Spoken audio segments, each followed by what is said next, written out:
I want to start out by addressing this very quickly. Let's be very clear. Last night's press conference didn't just mark the arrest of a suspect in the tragic double homicide at Devil's Den, and those in law enforcement who spent tireless hours working this case, bringing this man into custody.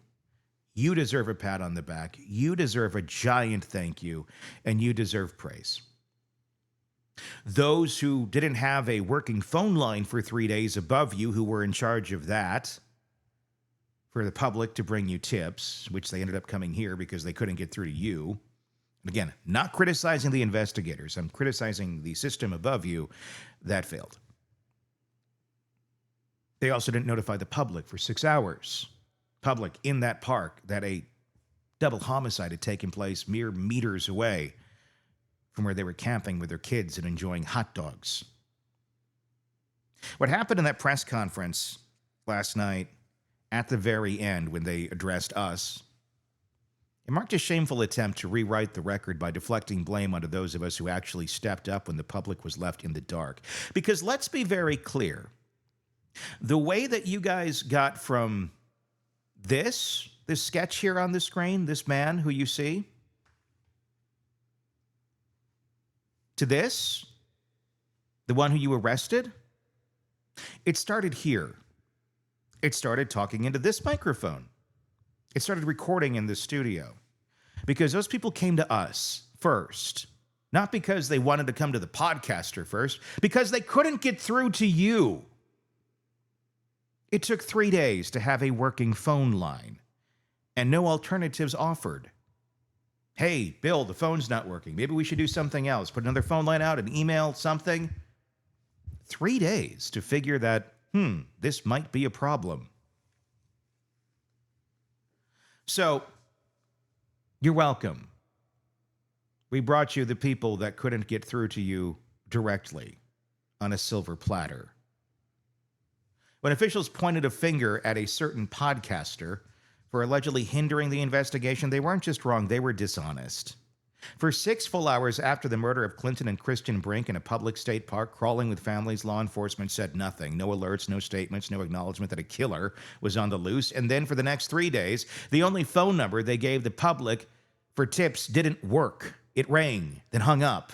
It's not a minor hiccup. That's an investigative paralysis incident. During that time, it was our reporting that brought forward the only real witness accounts of the suspect. It was our coverage that gave the public the first and most detailed description of the killer's behavior, his build, his eyes, his clothing, and that oversized, out-of-place vinyl backpack. We secured the witness who described the vehicle and shared surveillance footage of it speeding away from the scene long before authorities put out a single image. We also spoke exclusively with the 911 dispatcher who took the children's call and shared in raw detail the moment their mother told them to run as fast and far as you can. That information didn't come from a press release. It came from people in this community who reached out to us because they couldn't reach out to you. They had no other option. So when the Arkansas State Police took a swipe at our reporting without naming names, the intent was clear. Shift focus. Say something else, because as you fumbled through explaining how when we finally got a tip line working 3 days later, you realized how much the public had. Oh, you think? You're welcome. We fielded that for the first 48 hours or so here when everyone was coming to us with it. And behind the scenes here, we were comparing the images that were being sent to us with that of the eyewitness account behind the scenes. Because they couldn't get through to you. I called it out on Sunday. Hey, there's a problem here. By Tuesday, late Tuesday, I believe it was, there was finally a somewhat working phone line. But go ahead, blame the messenger. Hide process failures and pretend the delay in information sharing was someone else's fault. The truth? You didn't communicate with the public. You didn't just fail to communicate with the public, you also failed to communicate with us. Because if you're going to criticize us for putting out information that the public is telling us, at no point did anyone from law enforcement reach out to us and say, hey, we're asking you to hold back a detail for investigative reasons. That's what commonly happens in investigations with reporters. Had they actually done that, communicated, I wasn't expecting it, considering they couldn't communicate with you guys out there. I'm guessing they weren't going to get in contact with us, but had they done so, just as easily as all of you did, we would have listened. That's how responsible journalism works. That's how collaboration with law enforcement is supposed to work. But that requires communication. That requires someone on the other end actually picking up the phone and doing their job. And let's not pretend this is an isolated example of a broken communication system here with the Arkansas State Police. Just days ago, an Arkansas State trooper made national headlines after pulling over and arresting a woman for running a red light while trying to rush her dying dog to the vet. She ignored pleas. She escalated. The dog died. This isn't just a training failure. It's a symptom of a wider problem, a lack of emotional intelligence, a lack of public service mindset, and a lack of leadership willing to take ownership. Again, those in this investigation who found this person deserve praise. You did your job. You're not the ones responsible for a working phone line. You're not the ones making the call if it should be 6 hours before the general public or people who could be in severe danger in the park where this took place were notified that a homicidal maniac was on the loose. You did your job, and thank you for doing that, despite leadership that's got some problems. You deserve better. This case deserves better. The public deserve better. And the two little girls who lost their parents deserved better. Because the people you trusted to find these guys, those brave men and women, found this guy. That's wonderful. That is wonderful. But it doesn't wash away the incompetence that started all of this. Can you imagine if there was a working phone line day one and these people didn't come to the podcast here to share their information? They were able to actually get that to law enforcement that day, that afternoon, within minutes, within hours of this actually happening. How fast you may have caught him?